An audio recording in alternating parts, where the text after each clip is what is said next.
வணக்கம் விவசாய சொந்தங்களே. இன்றைய வீடியோவில் என்ன பார்க்க போகிறோம்னா, கிராமங்களில் கிடைக்கக்கூடிய ஒரு வகையான கிழங்கை பற்றி தான் பார்க்க போகிறோம். வீடியோக்குள்ளே போகிறதுக்கு முன்னாடி நம்மளுடைய சேனல் விவசாய கலைஞன் சேனலை லைக் பண்ணுங்கள், ஷேர் பண்ணுங்கள், கமெண்ட் பண்ணுங்கள். முக்கியமாக பார்த்திங்கன்னா சப்ஸ்கிரைப் செய்து கொள்ளுங்கள் மக்களே. அப்போ தான் நான் போடக்கூடிய வீடியோ உங்களை வந்தடையும். வாங்க வீடியோக்குள்ளே போகலாம். இப்போ நம்ம ஏரியாவில் பார்த்திங்கன்னா அதிகமாக காணப்படுகின்ற ஒரு வகை மரம் தான் பனை மரம். பார்த்திங்கனாலே தெரியும், நமது ஏரியாவில் அதிகமாக காணப்படுகின்றன. பார்த்திங்கன்னா இந்த வீடியோவில் பார்த்திங்கன்னா தெரியும், சுற்றிலும் நம்ம ஏரியா ஃபுல்லாகவே அதிகமாக காணப்படுகின்ற ஒரு வகை மரம் தான் பனை மரம். அந்த பனை மரத்திலிருந்து கிடைக்கக்கூடிய பனை விதையிலிருந்து நம்ம பனங்கிழங்கு எப்படி உற்பத்தி பண்ணுறாங்கங்கிறத தான் இப்போ பார்க்க போகிறோம். எப்படின்னு பார்த்திங்கன்னா, தரையானது சமதளமாக ஒரு 1.5 அடி ஆழத்திற்கு வெட்டி கொள்ள வேண்டும். பார்த்தீங்கனாலே தெரியும், இந்த அளவுக்கு 1 அடி 1.5 அடி வெட்டிக்கிட்டிங்கனாலே போதுமானது. ஆழம் பார்த்திங்கன்னா இப்போ ஒரு 1/2 அடி தான் இருக்கும். ஏற்கனவே வெட்டியாச்சு, அதனால் 1/2 அடி தான் இப்போ வெட்டியிருக்கு. அப்புறம் அடுத்து பார்த்திங்கன்னா, இது சமதளமாக வெட்டி கொள்ள வேண்டும். நமக்கு கிழங்கு நல்லா தரமாக முற்றிய நிலையில் தரமான கிழங்கு வேணும்னா இதில் பார்த்திங்கன்னா ஒரு அன்னக்கூடை மக்கின சாணி உரம் போட்டுக்கலாம். 1 கிலோ டிஏபி அதில் கலந்து தெளித்து விட்டுடலாம். அந்த பரப்பில் தெளித்து விட்டுட்டு அப்புறம் பார்த்திங்கன்னா கிடைக்கக்கூடிய பனம்பழம் அது பார்த்திங்கன்னா வெயிலில் காஞ்சோன்னா பார்த்திங்கன்னா இந்த இதே போல் வந்துடும். இது மழையில் நனைஞ்சிருக்கிறதுனால கொஞ்சம் கருப்பாக தெரிகிறது, நன்கு காய்ந்து விட்டது. இப்போ பார்த்திங்கன்னா இதில் மேலே அந்த மடல் இருக்கும், இதை அப்படி எடுத்துடலாம். அதை எடுத்துட்டு இப்படி பார்த்திங்கன்னா 3 விதை இருக்கும். இப்படி தனித்தனியாக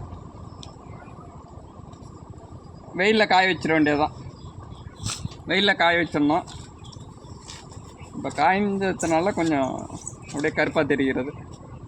அதை பார்த்திங்கன்னா நன்கு வெயிலில் காய வச்சிட்டோம்னா காய்ஞ்சி அப்படியே ஒரு பக்குவத்துக்கு வந்துடும்.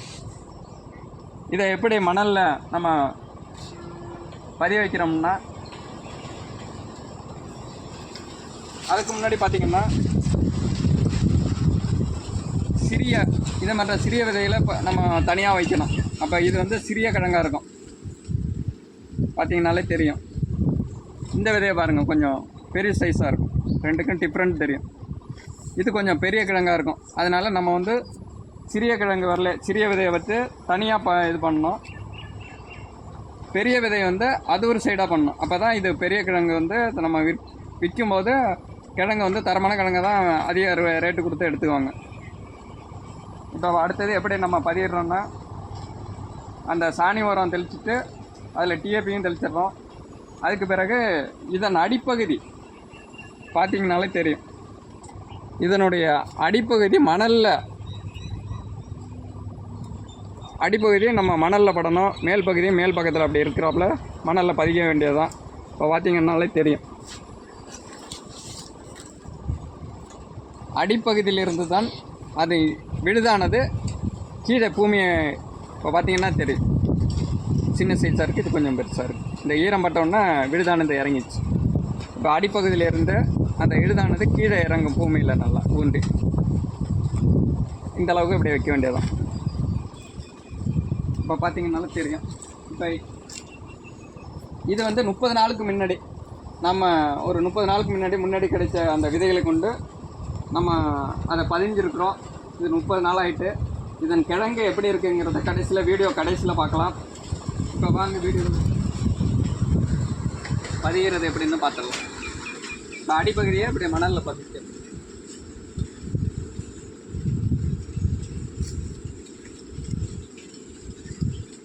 அடிப்பகுதி வந்து இப்படி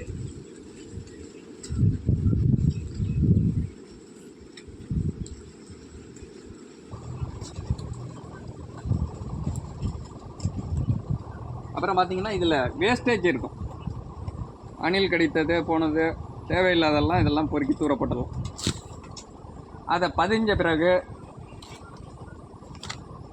அடுத்து பார்த்திங்கன்னா அதை நல்லா மண்வெட்டி மேலே அப்படியே பரப்பிடணும்.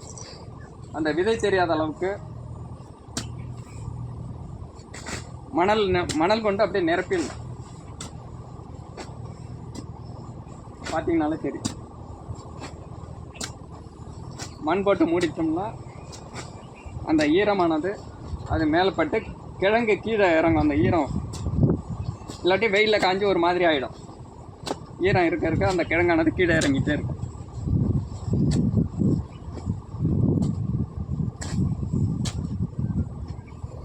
நன்கு மூடிவிட வேண்டும்.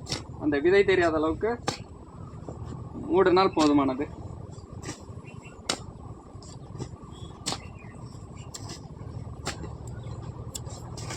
அடுத்தது பார்த்திங்கன்னா நம்ம 30 நாட்களான அந்த கிழங்கு எப்படி கீழே இறங்கியிருக்கிருந்தோ 30 நாள் ஆயிடுச்சா பார்த்துடலாம். அதை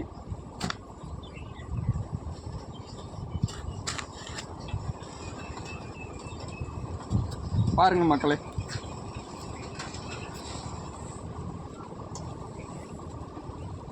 பார்த்தாலே தெரியும். இதெல்லாம் பிஞ்சு கிழங்கு, இப்போ தான் வேறே விடலை, இப்போ தான் லைட்டாக வருது கிழங்கு. இப்போ ஒரு அடிக்கு கீழே இறங்கியிருக்கு. இது இன்னும் கிழங்கானது முத்த வேண்டும். 30 நாள் தான் ஆகுது. பார்த்தீங்கனாலே தெரியும், நல்லா இட்டுருக்கு. கிழங்கானது வேறானது இன்னும் விடலை. பார்த்தீங்கனாலே தெரியும், நன்கு முற்றிய நிலையில் இதன் கிழங்கானது நம்ம அதற்கு பிறகு தான் அந்த கிழங்கை பிடுங்கணும் மணலில் இருந்து. ஒரு குறிப்பிட்ட நாட்களுக்கு பிறகு இப்போ வந்து கிழங்கு இப்போ தான் வச்சிருக்கு, இப்போ பிஞ்சாக இருக்குது. இது மருத்துவ குணமுடையது. இந்த பனங்கிழங்கு நார் சத்து கொண்டது. மக்களே, இந்த வீடியோ பிடிச்சிருந்தால் லைக் பண்ணுங்கள், ஷேர் பண்ணுங்கள்.